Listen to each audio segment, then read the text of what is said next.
We're doing something a little different for this video. I wanted to take you on a tour of a project that I've been working on. We have just finished building our own greenhouse. Hi everyone, I'm Leandra. Welcome or welcome back. I am really trying to get away from simply doing unboxing videos. And I've got a whole video where I go into the fact that I'm trying to spend less money, live more intentionally, spend more intentionally. And part of that has been focusing on building the kind of life that I want to live. I've already built the kind of wardrobe that I want to have. I really don't need to spend that much more time on it. I think it's time that I focus on other areas of my life that have been overlooked from all of my shopping. So this summer, my husband was kind enough to head up a project that has been something we've both wanted for a really long time. It has always been my dream to live in a Victorian farmhouse or even a Victorian townhouse. I love the architecture style of the late 1800s and early 1900s, and that was my ideal dream home. That is not going to happen. So coming to that realization last year, we decided to try to make this home as much like that Victorian dream home that we've always wanted, while still working within our means and what we have available to us. We have both always dreamed of having a greenhouse. When I was describing my dreams to my husband, my idea for what a greenhouse should be, I said I really don't want it to be merely functional. I want it to also be beautiful. I want it to be more like a Victorian conservatory and not just a glorified shed with clear walls. I want it to be beautiful as well as functional. And he's a very creative person. He has his degree in art, and that's something that we've always shared. So I'm very thankful that he was on board to go the extra mile and make something that isn't just functional, but has good form as well. I haven't done a tally of the actual cost of the shed. I will tell you that we do not have a ton of money, in spite of what you may think if you've seen my wardrobe. We actually live very frugally in most ways in our life, and so this was something that we wanted to do as inexpensively as possible. Obviously, we could have bought a kit and put together something, but we wanted something not only that was unique, but also that was very inexpensive, and hopefully that will last for a really long time. So many of the materials that you're going to see in this greenhouse were sourced from our farm or from people giving things away on marketplace or yard sales or things like that. We have actually been accumulating materials for this project probably for 4 or 5 years before we were really ready to build, that we had enough things we felt like it's time. It's not 100% finished at this point. I still have some decorating to do and obviously some plants to move in, but we are very, very close. So I'm going to go ahead and do this tour now and kind of explain to you the materials that we used, as well as a bit of a price analysis, so that if you are interested in making your own beautiful space like this, you can get some ideas. All right, so I'm going to grab my camera phone here and we're going to head out to the greenhouse. Okay, so we are not quite finished yet, but the greenhouse is nearly complete. Let me just kind of go around and tell you where the parts for this came from. First of all, let me start here with this flooring. Actually was an old porch that was on the back of the house that we tore off and then reused all of the flooring. This front door belonged to my grandparents. It was in their house for probably, I would say 50 years before they passed away, and then it's been around for another 30 years since then. Their house is being torn down, and so I salvaged this door, as well as some of the windows that I will show you on the inside. And obviously these rocks were free. We dug them up and carried them. It was not easy, but it was definitely worth it. So let's go inside. It is incredibly bright, which is good. It's what we want. The sound might be a little strange as well, but we're just going to work through it all. So let me just start by showing you these windows were actually salvaged from someone locally who was tearing down their old windows and putting in new. So they said that we could come get them for free, which we did. So any of these larger, more modern windows, those were free. This up here, you can see this wall. Let me just show you. I think it will just be easier if I hold this rather than trying to stand. So you can see this right here. These are rough-hewn pine planks. This was actually the subflooring for my grandparents' house, which was about 80 years old whenever I went and tore it down. It was falling down, and my parents said, "Come get what you want." So I did, and I took almost everything because I loved them and their house was beautiful. So this was a subflooring, which I love the natural color of this wood. It was still really well preserved. It's very strong. So that actually came from their house. And then these small windows were bathroom windows in their house. They're a little bit smaller, and so they fit perfectly into this space. These are actually antique windows, and those I think I bought. So those were probably the most expensive thing about the greenhouse, was buying those antique windows, and there are a few of them scattered around. Actually, I take that back. The most expensive part of the greenhouse was the ceiling. We built a greenhouse about 15 years ago, and these panels I think were like 10 or 15 bucks a piece. Now I think they were 30.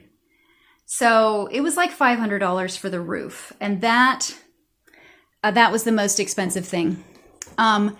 This greenhouse is timber framed, so if you can see these raw wood timbers right here, those are trees that we cut down off our property, and my husband worked up into these timbers, and then he did all of the framing himself.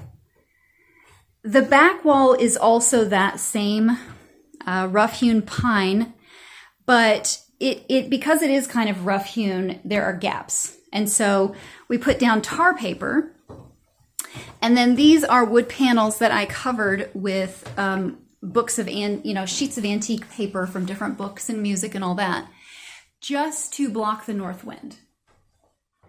Because, we don't want the north wind coming in and making this too cold for plants to live.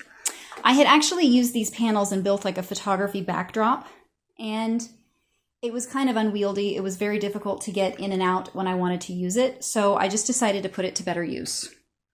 And now it's something that's beautiful that I can look at all the time. This rug that I've put down on the floor, I think I maybe paid $50 for it. It was like a local yard sale find. And then this little vintage wicker table, as well as that vintage wicker table. They were local finds at a flea market. I think that one was under 20, and then this one was probably 30. And I bought them both from the same lady, and she gave me a really, really good deal on them. So this bench, on the other hand, was crazy expensive. It is vintage. I don't know how old it is. It has a beautiful seat here. I painted it white, and then I made this cover and these covers for the pillows so that it would match, knowing that everything in here is going to be incredibly sun-bleached.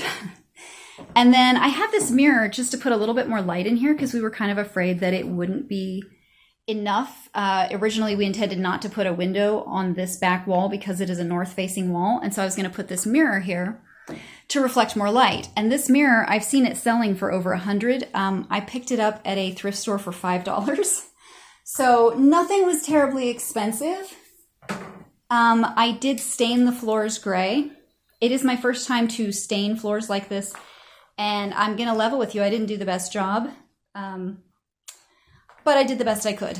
This is the inside of the door here, and you can see my garden going out the front door there. So it's going to be perfect.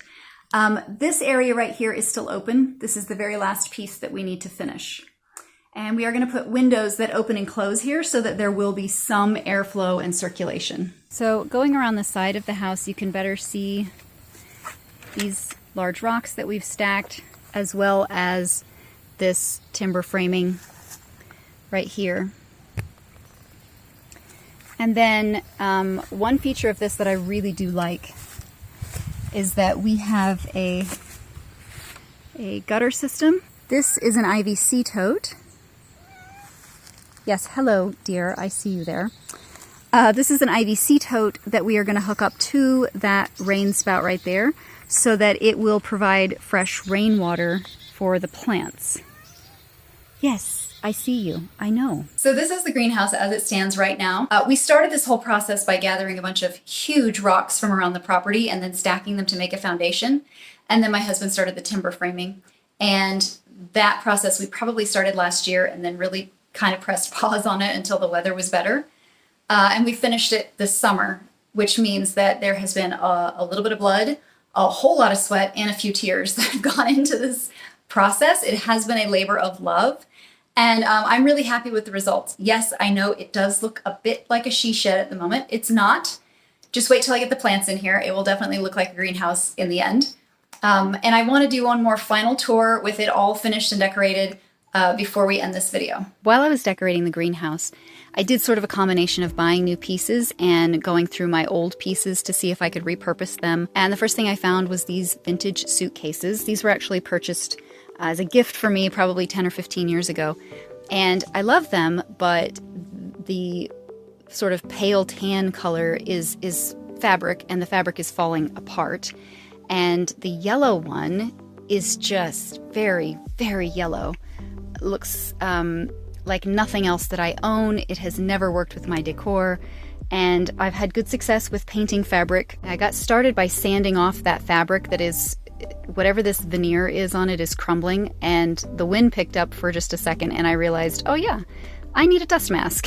So I went and got that and continued the work. So that's the finished look using my favorite all-in-one paint. Then I started on the yellow one, and I only painted the top and the sides. I left the bottom unpainted because I know that when that paint touches anything else in the heat of summer, it's going to probably stick. So I left the bottom unpainted so that that wouldn't be an issue. I mean, these are just for display, so they don't need to be perfect.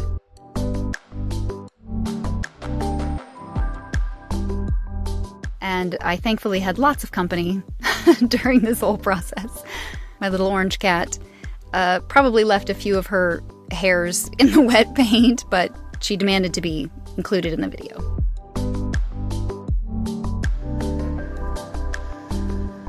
Once the weather changed, I started bringing in the plants. I have several of these vintage shell plant hangers. I really, really love these things. They, I don't know what it is about them. I just love the way they look. These are sprouting trays that I want to use for us to have fresh sprouts. They're not pretty, but they're functional. Doing a cost analysis, I would say we probably spent $1,000 to $1,200 on this greenhouse, which is still cheaper than a kit that you could buy, and it is far more beautiful. So I'm incredibly happy with how this turned out. I had wanted to do a tour of the finished greenhouse, but another project has called us away, and we absolutely have to get it done before the snow flies. I'm just going to go ahead and do the tour as it stands now.